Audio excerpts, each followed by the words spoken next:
قرحي ممكن العالم أنت الحال في معدوش بال iyo sukun baa ku arkaa waana xamarweyne meeshan waa meel oo ganacsi oo dadka ay aad uga ganacsadaan oo ay isugu yimaadaan farxad weyn oo la fariistaa ay leedahay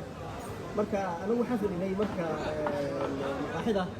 kafeega hadda gacday halkan wajahada horaan fadhinay aana badnayn loo ku sugan isla fadhinay marka ninka oo sita qaraxa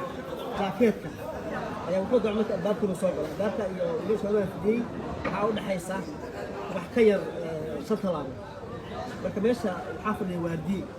waardiyihii ayaa ku baarugay marka waardiyihii baa gacanta ku qabtay toos soo garanaysa dagaal oo حتى وش كثر سنة يقولوا دق أيوة قاتل ودعي قال حب وضي عسكري كلو دع كلتها جنا وحب لابي حبض بكسر ودش كذي يكبرك حاجة حمولين دلع كلا يقولي ده في بصير مرة حاجة سوء عرمت ست مول بسمول يقول عرمت أنا مرة كمان بقولي وأنا كعلي قف كسر ودي أجربي ninka dhagax haystay ninka ula haystay waxa weeyaa beesha walaaka kacay kadib luuqi markuu ka orday uu soo wareegay si timool baxaga kala soo wareegay saldhig hortiisa markuu socday ayuu qaxay laakiin nin gudub jiray oo la caybsanahay oo la baacsanahay oo baashi toray baa laakiin xaqadu waxay tahay